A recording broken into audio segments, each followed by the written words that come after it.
Ladies and gentlemen, welcome to the show where we talk about floo-flubbers and tar-tinkers and trum-trookers and blum-blookers and who-wonkers and all the favorite things we love about the holiday season. And I'm here with John Oderman. John Oderman, which one of those is your favorites? Floo-flunkers? Floo-flunkers, Yeah. my favorite too.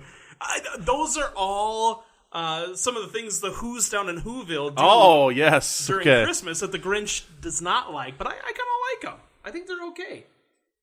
We're talking How many of about- those did you look up, or did you just go off the top of your head with those? Well, I mean, people can only hear what we're saying, so I'm going to say 100% I knew off the top of my head. And That's impressive. if they can so look at my computer and know that I didn't do that, more power to them. Yeah. Please don't hack me. We're talking about Christmas favorites today. I mean, that's it. Show over. I mean, everything from food and toys went from and Christmas- family. You went to Christmas favorites to right away going to Ebenezer Scrooge route. We're over. This is Oh, the yeah. end of the episode. There's nothing to be liked about Christmas. Yeah, No. well, No favorites. I think that favorites are to each his own. Like, everybody has their own traditions that they know or they remember. And a lot of people have bad traditions or things about the holidays that they remember as well that are, not so good. But I think somewhere deep down, you either have a food or a TV show or a song or something centric around the holidays that you recall with fondness. Even if you are a Scrooge, prior to meeting ghosts at night, you're going to like something about it. I mean, I'm sure Scrooge liked, a warm blanket by a fire and reading a good book. Or, Well, if maybe I'm misremembering the story, but didn't he used to have warm feelings about Christmas, and he then did it have was warm ruined? feelings about Christmas. But even Scrooge's tradition was hating Christmas, just like the Grinch.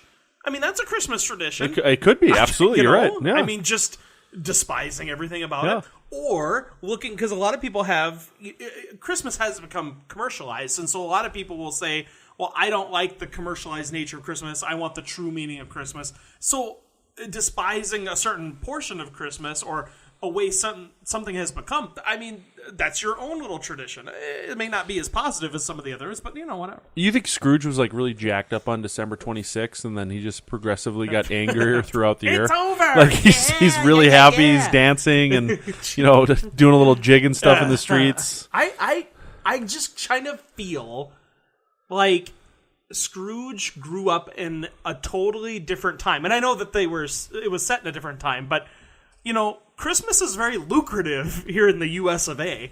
And so True. you think Scrooge Yeah. would have thrived? You think he would have been like, yes, I'm going to take advantage of this. get Yes, them. I'm not going to spend any of my own money. I'm just going to collect the funds from yeah. everybody buying things from me. Or he would start more enterprise and sell Yes, stuff. exactly. I mean, he gave money to that boy to go to and get him a goose at the end or whatever. Yeah. I'm He'd be in surprised the- he didn't have a goose delivery. You'd have a goose farm. Yeah. What's that? Isn't there? I don't know the name of it. There's a delivery service where you can call somebody and they'll pick stuff up for you. It's like in the big cities, like Seattle. It's like an Uber. Yeah, I know what you're except for talking about, food. but I can't think of it for, off the top of my head. delivery. Yeah, I mean, he could have started that in jolly old England. He would have been. He like should have. Then Then he wouldn't have been so angry. Exactly. You need a goose for Christmas. He wouldn't have needed Tiny Tim. God bless us, everyone. I don't think he needed Tiny Tim. I kind of think Tiny Tim. I think that was a regret kind of thing. When you see a really cute puppy, and you're like, I need that puppy. That puppy needs me, and it's adorable.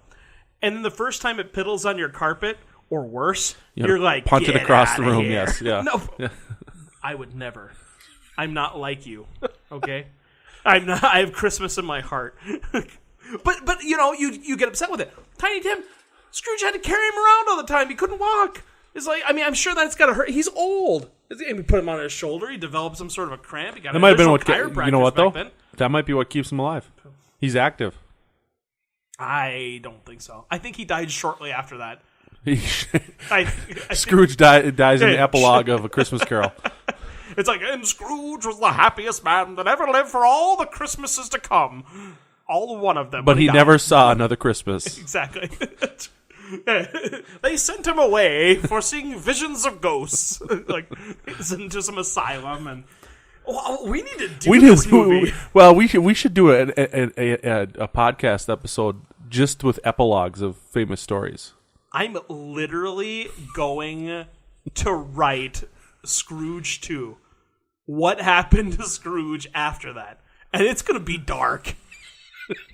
And that is going to You're going to go darker than even like the Ghosts of Christmas Future did.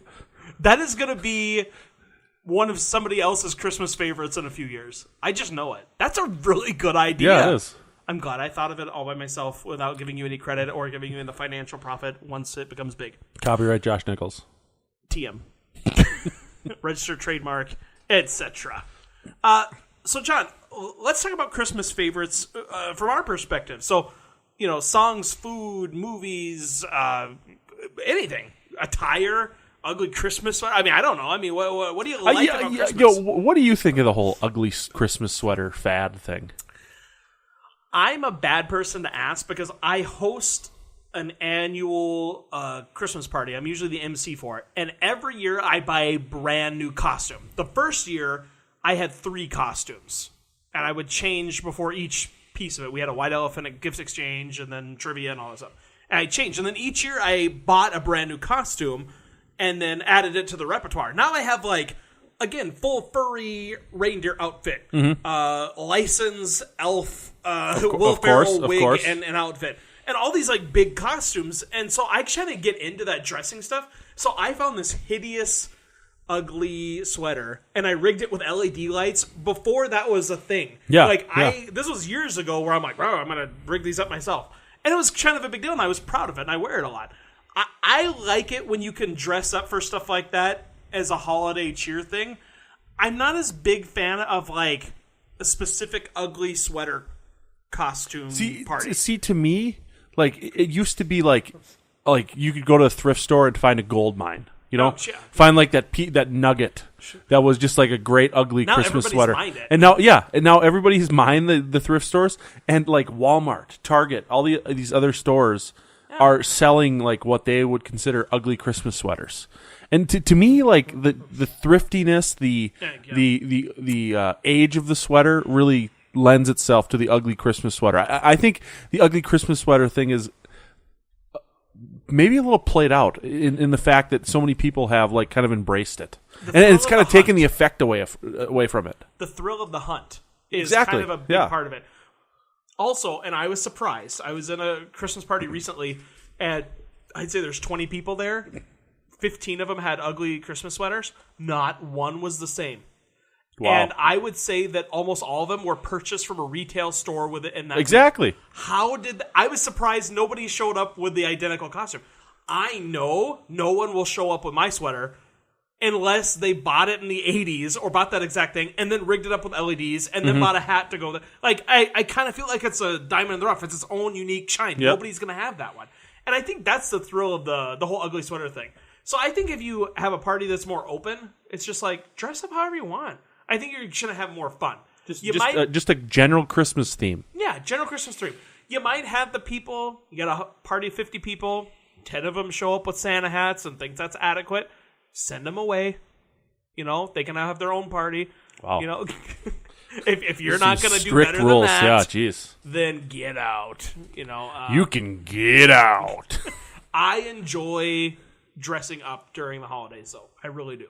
So I kind of get behind the ugly sweater and thing in the sense that I like to kind of dress up, but I just don't get into what you're saying. It's when it's okay. Facebook was really popular until kids' parents started to use it, and now they move on to a new social media. Yeah. Once it becomes kind of trendy, it's trendy. It's let's move on to the next thing. So that's my thing. What about? So what do you think the Twitter of ugly Christmas sweaters will be? The Twitter of ugly Christmas sweaters. Let's see. And Twitter's kind of gone now, too. Yeah, it's Instagram now. Yeah. Okay, let's see. The Twitter. Who needs words? I think maybe it's going to be the DIY type of Christmas stuff. I think it's going to get back to kind of just very elaborate, unique, almost like knitting. Cosplay. Knitting could become a thing now. I wouldn't say knitting. I saw, for instance, kind of on a Pinterest or something like that, somebody made a costume for themselves that was a snow globe. And so they made a base and a globe around them, and they had like styrofoam peanuts and like an air compressor, and it was like blowing them around, and they were inside their own snow globe. So you think it's basically going to be 2 Halloweens? Kind of. It's going to be kind of a challenge for the unique costume. But again, I think that once you get making your own Halloween costume, it says something. You know what I mean? Versus just buying at the store and just showing up that day. And so I think once it becomes, well, anybody can just get that. Oh, let's go shopping the night before and grab something quick.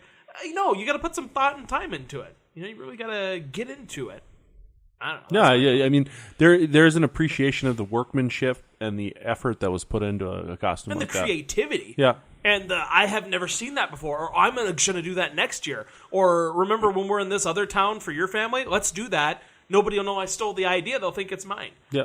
And then I can take all the credit for it. Absolutely. Theft at Christmas. I don't condone it, but I understand it. Not retail merchandise, but ideas.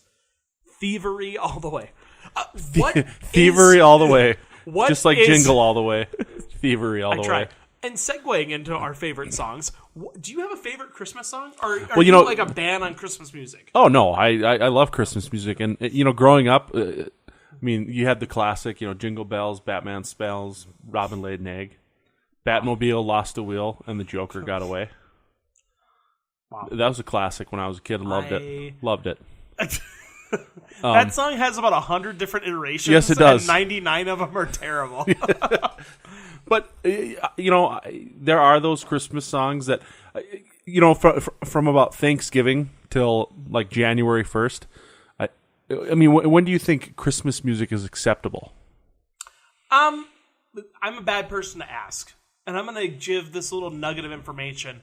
I don't decorate.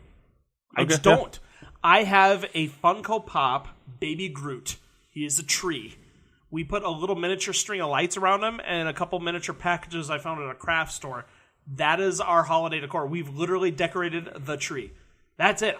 Because I don't like to decorate because I don't want to take it down. I don't like the work of it. I don't care. And so Christmas music for me is similar to the decor. People are like, "Whoa, it's an hour or a minute past Thanksgiving. Quick, decorate." And I'm like, I don't care. Oh, quick, play the Christmas music. Let's turn it on in the mall because Black Friday is over. Really? I mean, it's not a big deal for me. I don't mind that they started early, but it can get really annoying if they play it too long. Do you have a favorite Christmas song? If I'm going to break it down this way. If I had to pick a classic, like, traditional Christmassy stuff, Burl Ives is kind of a fun, jolly guy. And I remember things from like Rudolph. And he Silver and gold. He's got a pretty solid soundtrack of just, those kind of songs. And they're kind of fun.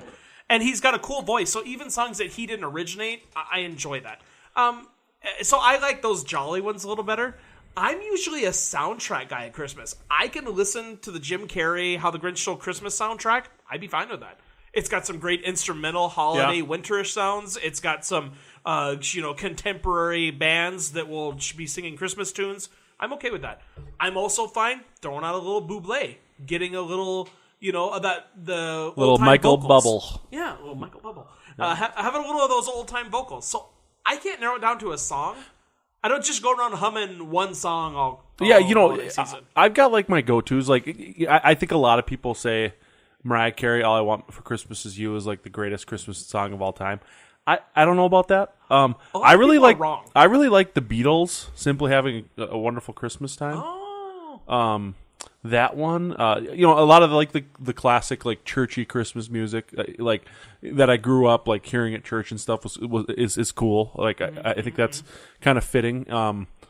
But I really like like the Burl Ives, like Rudolph the Red-Nosed Reindeer. It's kind of fun, yeah. Frosty the Snowman.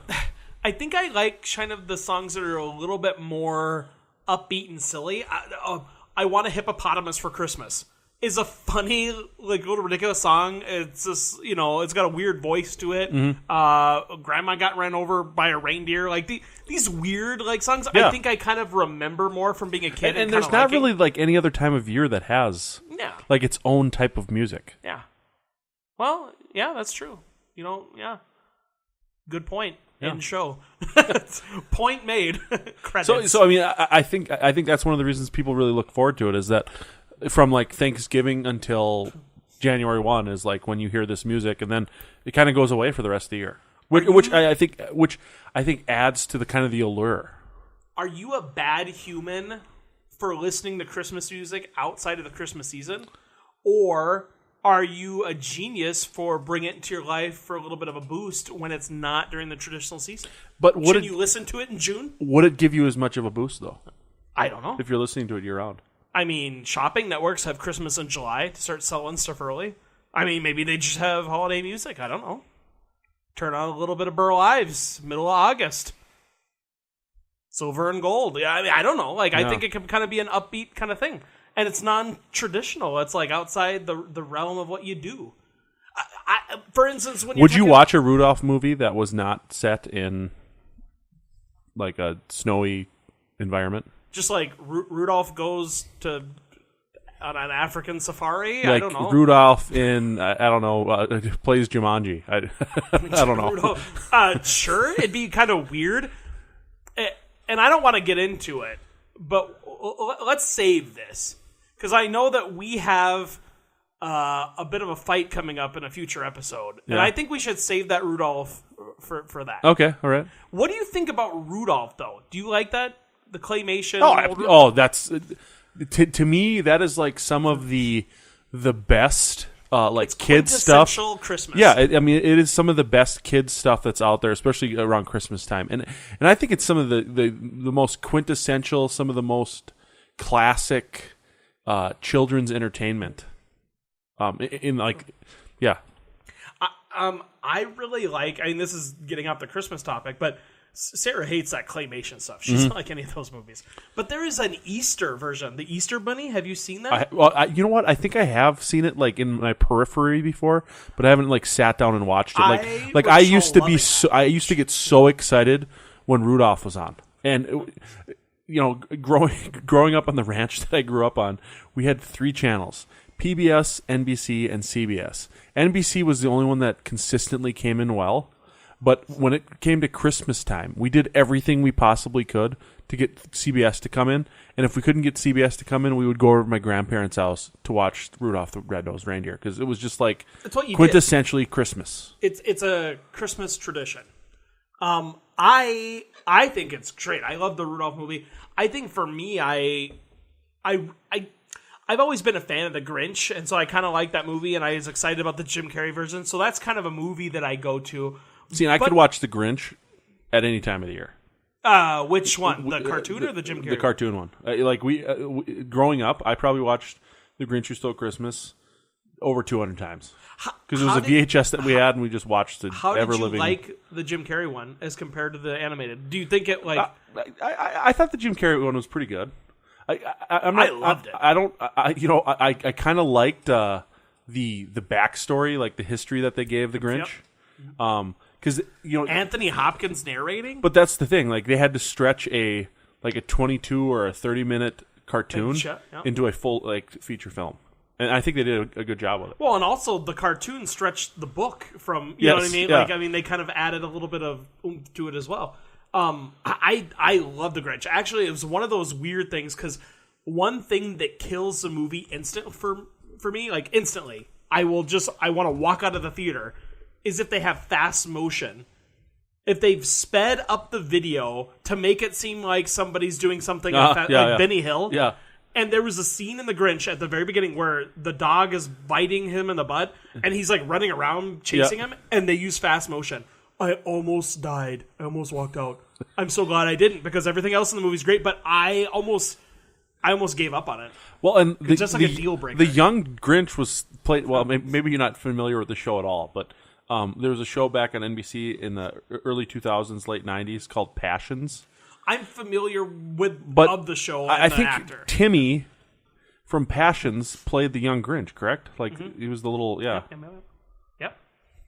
And there was little a lot Easter egg for everyone out there listening. A lot of interesting actor. I mean, you had Molly Shannon, Jeffrey Tambor, Christy Baranski. Yeah, Christine Baranski. Christine Baranski. Lots of people. Some talented unknowns actors that McCain's infamous, like Taylor Momsen. Like Yeah, she kind of yes, went off yeah, the rails. yeah. But yeah, like kind of a lot of people in there. So I enjoyed that. Well, I think it's a beloved tale. Oh, It's a beloved. Jim Carrey. We just leave him off. It's a beloved, many times told tale of Christmas. I really enjoyed that movie because I thought they did a real good job of taking that universe that was fictional from the book, which was created into something more visual within the cartoon, which again looked different and felt different, and then still keeping that it had that same look and feel. I was never a big fan of Cat in the Hat, like the books, but I thought the movie was terrible. And I'm a huge Mike Myers fan, but I was like, ugh. It just didn't. I don't know. It just felt didn't do it. different. It felt wrong. It didn't feel like. Well, Cat in the Hat is an even harder book, I think, to adapt to like movies. One of the problems is I don't think Mike Myers was a good choice. The Cat in the Hat was like very tall, slender, and lanky. Yeah. And Mike Myers is like short, furry, funny kind of thing. Like he's got this kind of like it just didn't even fit. I don't know. I just thought the whole movie thing was weird. Whereas the Grinch, I was like, oh, like I felt like I was listening to the book or listening. Why do you hate cats? I don't know. Mainly just because dogs are superior. They're superior pet. They're not superior beings. Cats are far too smart. That's my problem with them. Is they're too smart. They will do like they will get revenge. It's like you do something bad to a cat, they will hide stuff. They'll call the auditors on you when you're not home. yeah. They will, arson and blame it on you. Little known thought. Well, sorry, not little known thought. Little known fact. Is eggnog a favorite? The majority of audit requests that the IRS receives are from cats. That was. It's too bad it took so long. It's to too get bad to that I didn't get very that out short clearly. punchline. Yeah. Wow. You dip it in the eggnog, John. Is that one of your Christmas favorites? Yeah. Do you You like know what? eggnog? It's all I've right. never- It's I all don't right. like it. I'm not I really a don't- huge No. eggnog partaker. So, some of the interesting traditions and like favorites, like eggnog and fruitcake. You're Those are two eggnog things that people originated? don't necessarily like. No, I don't. From the nog of an egg. Originally it started in Great Britain. Wow. I don't have any more information than that. I just heard that that was a trivia question that I heard earlier today.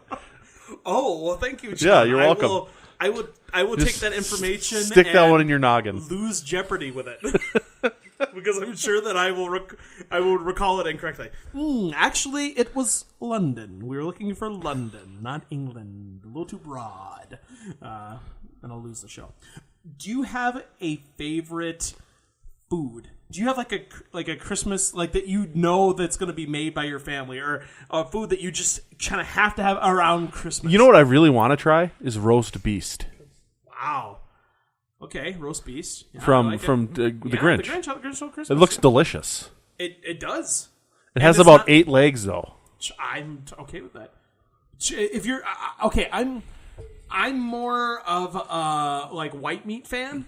But Oh, if you okay. like legs, I mean, here's the thing: like Yeah. when you at Thanksgiving, right? When somebody wants the leg, there's only 2 of them. You have 20 people over. What are you gonna do? Fight to the death? Battle royale?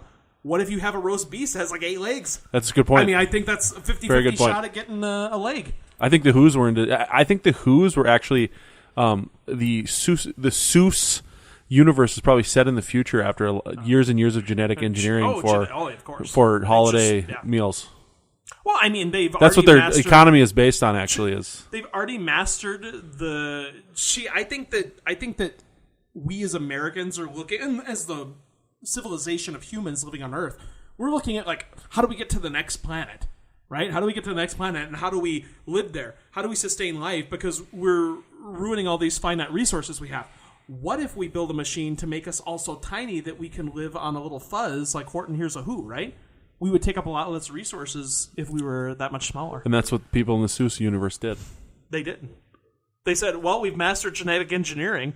We've got roast beef. Let's shrink ourselves to So that all the resources that are finite are multiplied times 1,000,000 because we're 1,000,000 sizes smaller. But our hearts, did we- but our hearts can be just as big.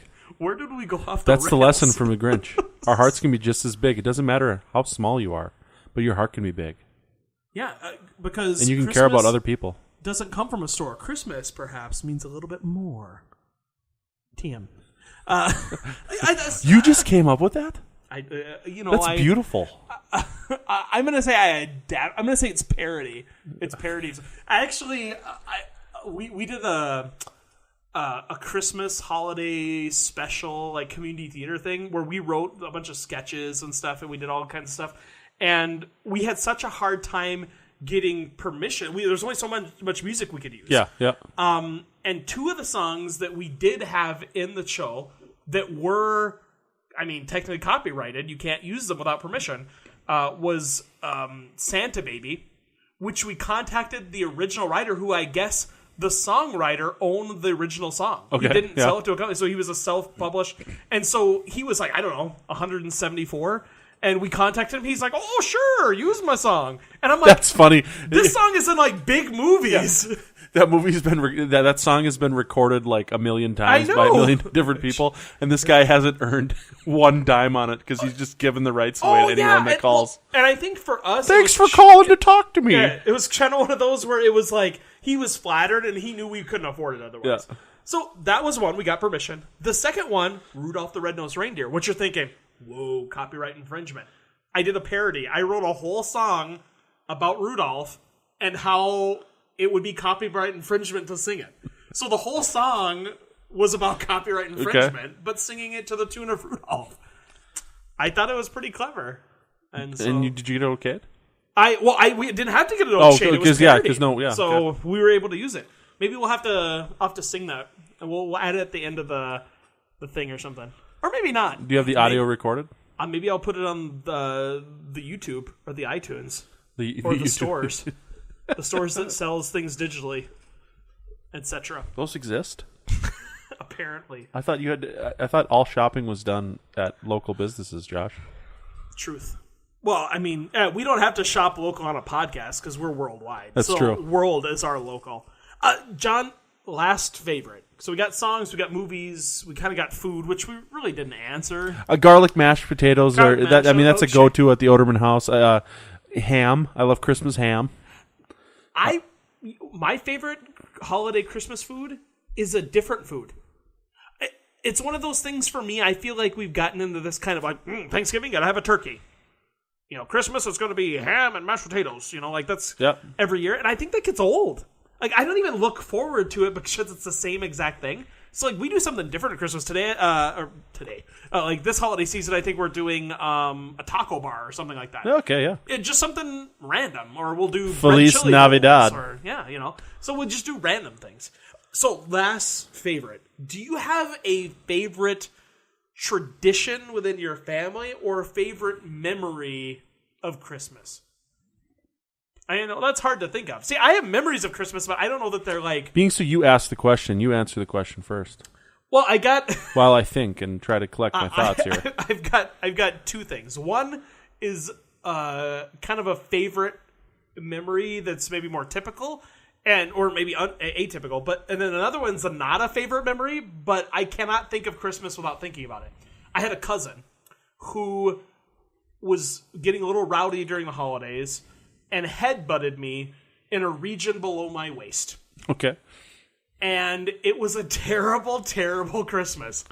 Like, it was like, I need to go to the emergency room because I don't know how... it was the worst.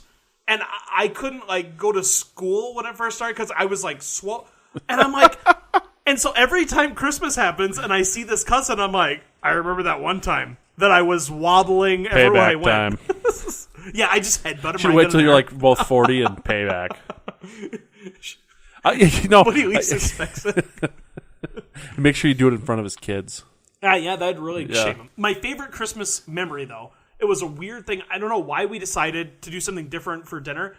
On Christmas, the bowling alley was open, and we went bowling and ate at the little Greasy Spoon diner awesome. that they had there.